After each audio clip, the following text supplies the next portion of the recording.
Imagine, it's the early 2000s. The familiar dial-up tone screeches through your speakers as the pixelated interface of Internet Explorer slowly materializes. You're in your comfort zone, just another night exploring the digital frontier. But tonight is different.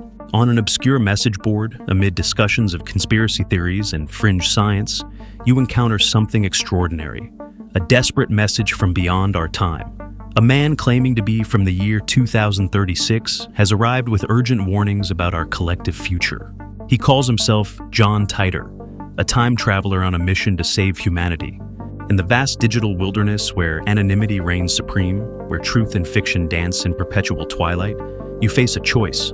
Dismiss this as an obvious hoax, or follow the white rabbit into a reality where time itself might be malleable. This is the story of how one mysterious figure disrupted our understanding of reality and possibility, how an ordinary message board user embarked on an extraordinary journey that would transform internet culture forever. This is how one person, or perhaps several, managed to convince thousands that time travel wasn't just theoretical physics, but had already happened. Welcome to the cosmic intersection of technology, psychology, and belief, where the matrix of digital possibilities reveals something profound about human nature itself. November 2nd, 2000.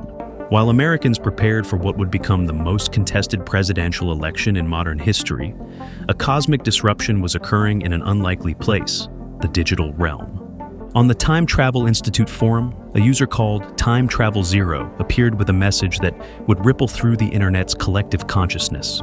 Greetings, I am a time traveler from the year 2036. With this declaration, like a meteor striking the informational landscape, one of the internet's most fascinating experiments in belief began. Our mysterious visitor, who would later identify himself as John Titor, didn't just make wild claims, he crafted an intricate narrative. A soldier from a post-apocalyptic future, sent back to 1975 on a military mission to retrieve an IBM 5100 computer. This obsolete machine, he explained with technical precision, contained hidden capabilities crucial for debugging legacy systems in 2036. His cosmic journey included a stopover in our time for personal reasons, allegedly to visit his family and warn our world about imminent disasters. Like a prophet from beyond our temporal horizon, he delivered his message with unsettling conviction. As the digital prophet settled into his temporary home in our timeline, John Titor's narrative expanded beyond mere technical specifications. Like all great disruptors, he brought prophecies, dark visions of a future we were blindly racing toward. According to Titor, the comfortable reality we inhabited was a fragile shell about to crack. The United States would soon splinter into civil war, beginning around 2004 to 2005, with growing social tensions erupting into a conflict that would kill millions. This domestic catastrophe would eventually cascade into World War III around 2015, culminating in a limited nuclear exchange that would rewrite our civilization's trajectory. The Civil War in the United States will start in 2004, Titor warned with chilling specificity. I would describe it as having a Waco-type event every month that steadily gets worse. The temporal visitor painted our near future in apocalyptic strokes: societal collapse, martial law, and a post-apocalyptic America fractured into 5 distinct regions. In his timeline, humanity's survivors lived more locally, with limited electricity and a return to agricultural lifestyles, a forced simplification after technological hubris. But the most immediate threat, according to our visitor, was biological. He warned of an impending epidemic he called variant Creutzfeldt-Jakob disease, a form of mad cow disease that would soon become more devastating than AIDS. For online communities hungry for insider knowledge of tomorrow's headlines, these prophecies were irresistible. The messenger wasn't just describing a possible future, he was offering a glimpse into what he claimed was documented history from his perspective. His narrative combined technical knowledge, specific predictions, and an internally consistent framework that transforms simple forum posts into a compelling alternate reality. The prophet had delivered his message. Now came the true test. Would anyone believe him? Every time travel narrative faces the same fundamental challenge: paradoxes. If our visitor changed history by revealing future events, wouldn't that create logical impossibilities? How could John Titor navigate this cosmic conundrum? The answer came in what might be his most brilliant conceptual contribution: a solution elegant enough to satisfy even skeptical minds. When forum participants questioned why his revelations wouldn't alter the timeline, Titor introduced a framework that would become the cornerstone of his mythology: divergent world lines. The world line I originated from and the one we're on now are already about 2% different, he explained with scientific precision. This divergence will continue to grow as we move forward in time. This wasn't mere hand-waving, it was conceptual brilliance. By framing time travel within a multiverse context, Titor incorporated legitimate quantum physics theories, the many worlds interpretation, and quantum superposition, lending his narrative the weight of actual theoretical physics. Think about the cosmic elegance of this solution. When a time traveler journeys to the past, they don't change their original timeline, but instead create or enter a parallel reality slightly different from their own. The mathematical precision, 2% divergence, added a veneer of scientific measurement to what was essentially an unfalsifiable claim. This framework accomplished something remarkable. It transformed a logical problem into a narrative strength. If his predictions failed to materialize exactly as described, the divergence between world lines was simply greater than anticipated. Our mysterious visitor had crafted the perfect scientific shield against future scrutiny, a hypothesis that could never be disproven, only reinterpreted. The prophet had protected his message against the very flow of time itself. What separated John Titor from countless other internet hoaxers was his provision of evidence. He shared multiple photographs of his supposed time machine, including close-ups of its components and the operating manual. The most compelling piece of evidence involved the IBM 5100 computer, the ostensible reason for his mission. Titor claimed this particular machine contained hidden capabilities that weren't public knowledge. The IBM 5100 has the ability to emulate APL and BASIC programming languages, he wrote. This feature was not widely known outside of IBM at the time. Remarkably, this specific claim was actually true. The IBM 5100 did indeed have undocumented emulation capabilities that weren't common knowledge in 2000. This fact, which was later confirmed by IBM employees, became a cornerstone for Titor believers. How could an ordinary hoaxer have known such an obscure technical detail? However, this smoking gun wasn't quite as miraculous as it seemed.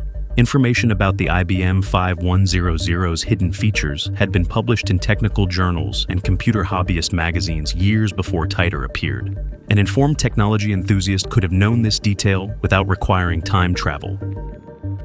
As 2001 progressed, Titor's posts attracted increasing attention. He expanded his story across multiple forums, most notably on the message boards of Art Bell's Coast to Coast AM, a popular late-night radio show known for discussing paranormal topics.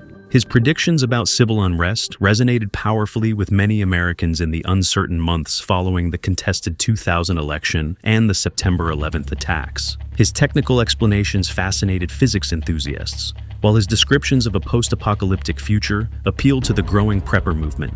By March 2001, Titor had become an internet micro-celebrity. People were analyzing his every word, attempting to verify his claims, and debating his authenticity across dozens of websites. Then, as suddenly as he had appeared, John Titor vanished. On March 24, 2001, he posted his final message, claiming he was returning to 2036. He thanked those who had engaged with his story and left with a final cryptic warning about the diverging world lines. Remember, the only real difference between your world line and mine is how you react to the information I've provided, he wrote. I hope it helps you make wise decisions. With that, the time traveler was gone, but his legend was just beginning. As Titor's predictions failed to materialize, no civil war erupted in 2004. No nuclear exchange occurred in 2015. Many dismissed him as an elaborate hoax. Yet a dedicated community continued to analyze his posts, looking for hidden truths or evidence of his identity. In 2003, an Italian investigative TV show called Voyager conducted one of the most thorough investigations into the Titor phenomenon. They traced the IP addresses used for his posts to a computer in Florida and uncovered connections to a Florida-based entertainment lawyer named Larry Haber. Haber, interestingly, claimed to represent Kay Titor, allegedly John's mother, and had registered a foundation and several trademarks related to the John Titor story. When confronted, Haber denied creating the hoax, but showed a suspicious level of involvement with commercializing the narrative. Further investigation by amateur detectives pointed to Larry's brother, Maury Haber, as a possible creator of the hoax. Maury had the technical background that aligned with the sophisticated computer and physics knowledge displayed in Titor's posts. The John Titor Foundation, established in 2003, began selling merchandise and attempted to option the story for film and television productions. What had begun as mysterious posts on obscure forums had transformed into a potential commercial enterprise. What makes the John Titor story so enduring isn't just its creative narrative, but how perfectly it exploited both internet culture and human psychology. First, the timing was impeccable. The early 2000s marked a unique moment when internet access was widespread, but verification tools were limited. Digital literacy was still developing, and the boundary between online and offline realities was more permeable than today. Second, the story leveraged confirmation bias masterfully.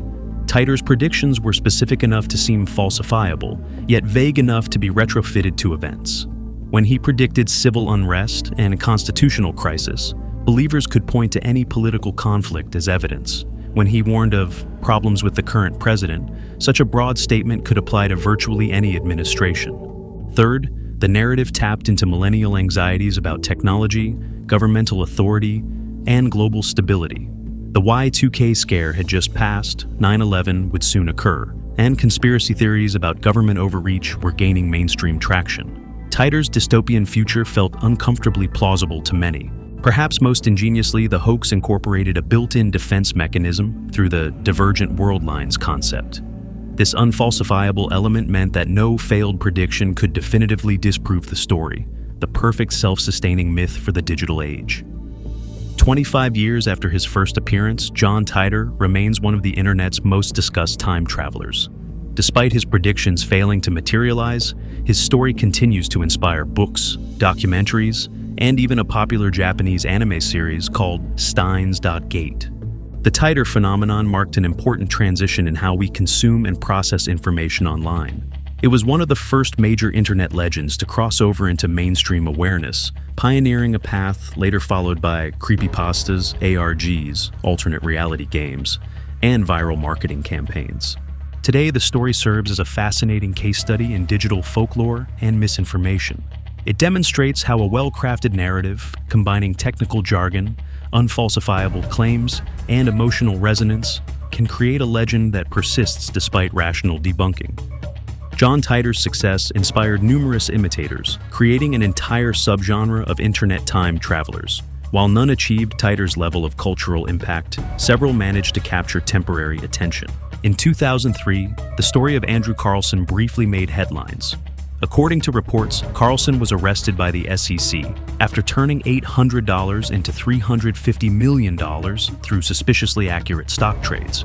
When interrogated, he allegedly claimed to be a time traveler from 2025-6. The story appeared in the Weekly World News, a tabloid known for fabricated stories, before spreading to more reputable outlets that failed to verify its authenticity.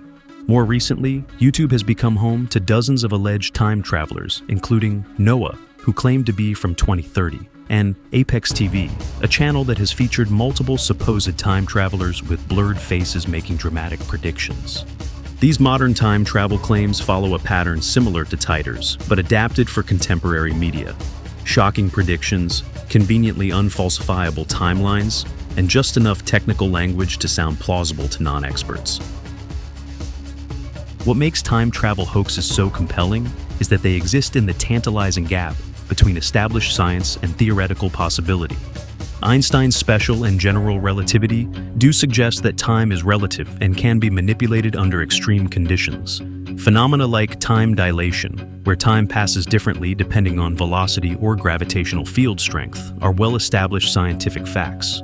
Theoretical physics includes several hypothetical mechanisms for time travel, including wormholes, cosmic strings, and Tipler cylinders, rotating masses that might create closed time-like curves, allowing travel to the past. However, most of these theoretical possibilities face enormous practical obstacles. Creating a traversable wormhole would require exotic matter with negative energy density. Manipulating cosmic strings exceeds our technological capabilities by orders of magnitude, and the paradoxes created by backward time travel, particularly the grandfather paradox, remain philosophically problematic. John Titor's explanations cleverly incorporated legitimate scientific concepts, microsingularities, gravitational distortion, and parallel world lines, giving his story a veneer of plausibility that more simplistic time travel claims lack. Here's something fascinating. Time travel hoaxes evolve like technological fashion statements throughout history. In the steam-powered 1890s, time machines had brass gears and hissing valves. During the atomic age, suddenly time travelers arrived via nuclear-powered contraptions with flashing electromagnetic panels. By Titor's era, with physicists theorizing about quantum mechanics and black holes, his time machine conveniently employed microsingularities and gravity distortion fields. And today's supposed time travelers? They casually mention quantum computing interfaces and AI-enhanced temporal navigation systems. But it's not just the technology that changes, it's the warnings they bring. Victorian time travelers, imperial collapse and class warfare, Cold War. Time travelers, nuclear annihilation. Titor-era time travelers, technological dependency and social fragmentation. Modern time travelers, climate catastrophe and AI dominance. We don't just create time travelers, we create the exact time travelers that embody our deepest cultural anxieties. Each generation seems to need its own messenger from tomorrow. So, who was John Titor really? All evidence points to the Haber brothers of Florida, Maury with the technical expertise, and Larry managing the business side. But here's the twist. Despite extensive investigation, no one has ever definitively proven or claimed responsibility. And perhaps that's perfect. The Titor legend exists precisely in that twilight zone between fact and fiction. A digital mythology born when the internet was young, identity was fluid, and verification tools primitive. Think about it. Titor emerged at the exact moment when our collective relationship with online information was still forming. His story was complex enough to engage critical thinkers, mysterious enough to resist simple debunking, and resonant enough to tap into genuine anxieties about technology and society. This wasn't just any internet hoax. This was the perfect hoax for the digital dawn, combining unfalsifiable claims, technical sophistication, and emotional resonance in a way that transcended simple deception. The true brilliance of the Titor phenomenon isn't found in his failed predictions about civil wars or nuclear exchanges. It's in how eerily prescient his meta-message has become. Titor warned us about a future where centralized information systems couldn't be trusted. People would return to local, direct communication networks. Distinguishing truth from manipulation would become a survival skill. Sound familiar? In our world of deepfakes, filter bubbles, and weaponized misinformation, Titor's warnings about fractured reality feel unnervingly relevant, even as his specific predictions failed spectacularly. Here's the ultimate time travel paradox. John Titor wasn't a time traveler, but his story was. It has journeyed through our digital consciousness for over 2 decades, continuously revealing new meanings as our relationship with technology and truth evolves. The most important question isn't whether Titor came from the future, it's whether his story somehow glimpsed aspects of our digital future that even its creator couldn't have fully intended. In a world where seeing is no longer believing, where reality itself seems increasingly malleable, perhaps John Titor's final message wasn't about civil wars or nuclear disasters. Perhaps it was about the coming war over truth itself, a battle being fought not with weapons, but with information. And in that battle, critical thinking becomes our most powerful shield. As we hurtle forward into our own uncertain futures, remember, we're all time travelers in a sense, moving inexorably forward, contemplating paths not taken, wondering if our destinations are fixed or fluid. The only question is, if we could send messages back or forward in time, what would we say?